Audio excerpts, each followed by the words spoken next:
We're right on the edge of the Montgomery County Cheatham County line. Farm is in total 422 acres. About 25 of that are actually in Cheatham County. My family showed up here in 1837. Very proud of that. Beef production in general was really what this farm is best suited for.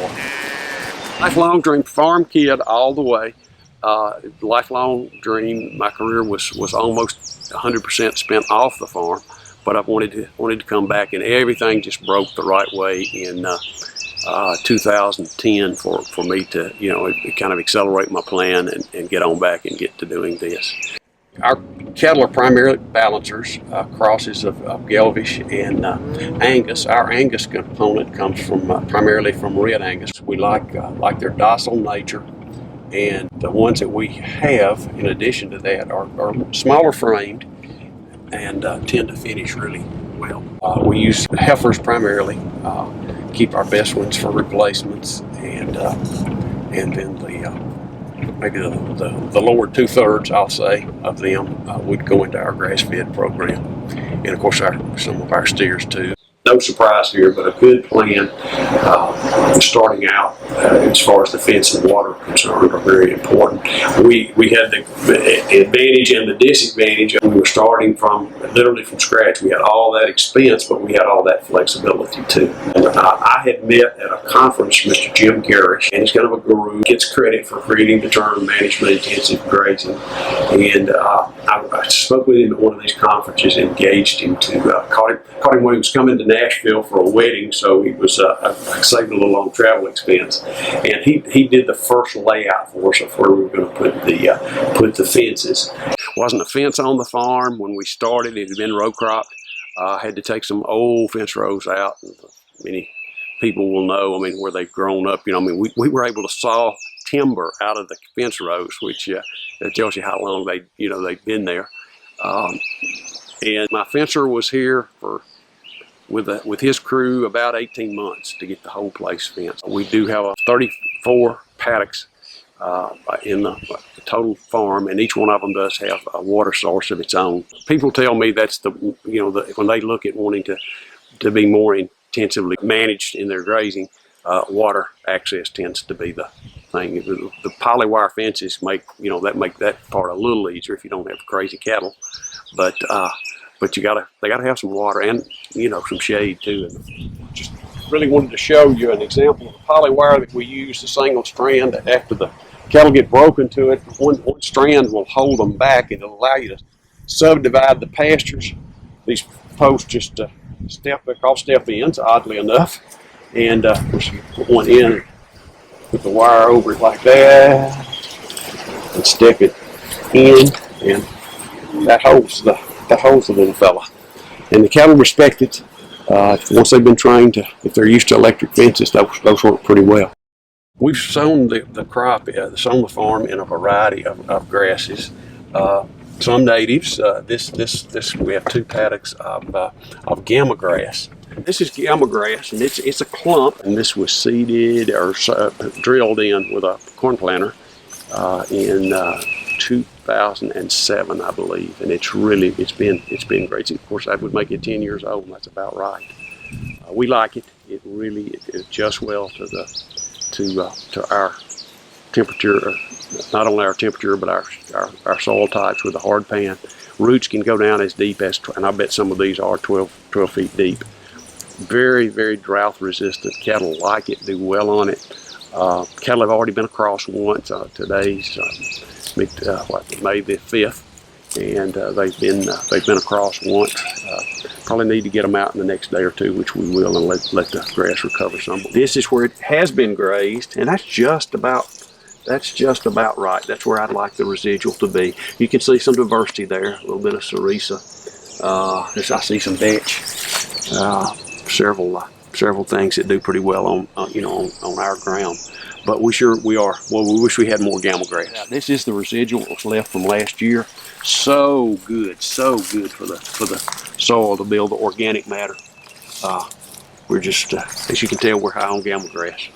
So in addition to that, for our warm seasons, we've got Dr. Vaughn's Bermuda grass, Vaughn's Bermuda. It was sprigged, And we like that pretty well. It makes a nice base to interseed with either ryegrass, wheat, variety of things. Can't do it every year. It'll weaken we found that it weakens the stand. Fescue, we don't, no doubt it's not a warm season grass, but it's certainly nice on the cusps, each way in the spring and in the fall. The low endophyte fescues were just kind of coming to the forefront when we started back in 2007. We most of there was no fescue on this farm, which is incredibly unusual for this part of Middle Tennessee. But since we knew we wanted fescue, and that variety made sense to us since we were starting from scratch. We do have the low endophyte fescue. We like it. You hear about problem issues with persistence. I think that comes back to maybe the overgrazing. He thinks about it all the time. He's thinking about the grass program all the time and the program year-round, so he's always a step ahead of the cattle. Now, there's no perfect world. There are always perfect storms, though, and things come up, but he does really try to plan ahead, particularly for his winter forage program even. We buy our hay. We test. We're pretty darn faithful on testing. In our finishing operation, we did use some alfalfa this year. We're very pleased with that just for our finishing animals. This is a group of our finishing cattle here. Probably the weight range would be from 950 to just about ready to harvest 1100. Primarily as open heifers that we've transferred from our breeding program to finish. The balancer influence is there, some Angus, but mostly balancer, some Gelvish influence as well. But again, smaller framed cattle.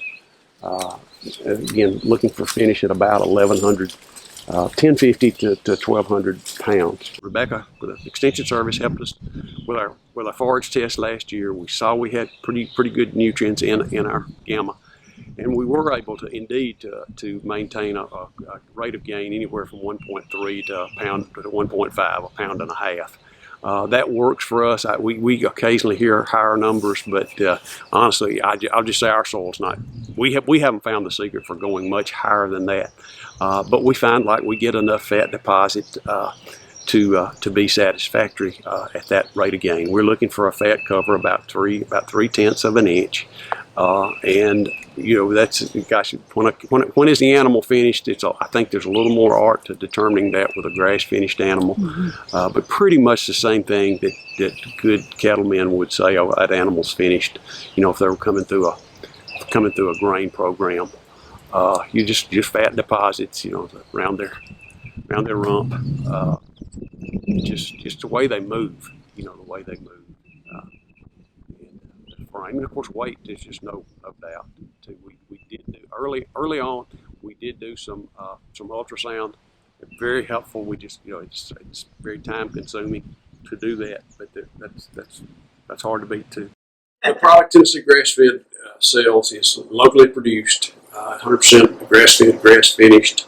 Most important to our customer is the fact no hormones, no antibiotics. They want to know their farmer. They do want a natural product. It's important to have the cut size that the customer wants. We find that our customers tend to want smaller servings. Porter Rose does it. Their grass-fed animals come from us, and they also do our processing. Good story to this freezer. It came from, those of you in Middle Tennessee, there used to be an Outback Steakhouse restaurant there by Vanderbilt University on West End. When that was closed, we bought the freezer. It's configured, and we use it, and we still don't use it yet, but we know we will. It was a freezer-cooler combination. About 80% of the total square footage will be in the beef freezer side, but we also have a cooler here too, so that worked out pretty well. We rely heavily on milk crates. With all the high technology, we found the best thing that works for us is a inventory perpetual that we keep on the door. And I want to give credit to my friends the Guns up in Springfield that told me this is what we would end up doing, and Miss Kathy was exactly right on that. This is Rachel at Tennessee Grass-Fed. How can I help you? We have gone to end users primarily rather than the restaurant trade. My wife thinks I made a mistake there, and I definitely need to come back to it. But most of ours is direct to consumer. We do have some great retail customers that are not so much restaurants as health food stores, Urban Market down in Franklin, and Hendersonville Produce, people that stock the product. Online is very important for us. We have a website, TennesseeGrassFed.com, and probably at least 50% of our orders come through online, a website order. But we deliver those. We do most definitely have customers in a hurry, and they buy online and pay and come by the farm right here and pick up their order. In addition to that, we do 3 farmers markets: Clarksville downtown, Nashville Farmers Market there on Rosa Parks Boulevard, and the Murfreesboro Market on the square. Quite a few orders come in online that we take to those markets with us. We have another website, my wife's operation, called Green Paw Treats, and she takes our grass-fed beef liver, the liver from our animals, and makes jerky out of that for pet treats. In addition to that, a fair number of our bones, the knuckle bones, the larger ones, go for pet owners that buy those for their dogs. We also sell ears, trachea. There are a variety of remnants, if you would. I mean, things that would normally be discarded that we're able to add a substantial amount of value to for the pet treat market. The customer that is inclined to use grass-fed beef in their diet is also the individual that would want healthy treats for their dogs. So you've got a kind of a pre-identified market.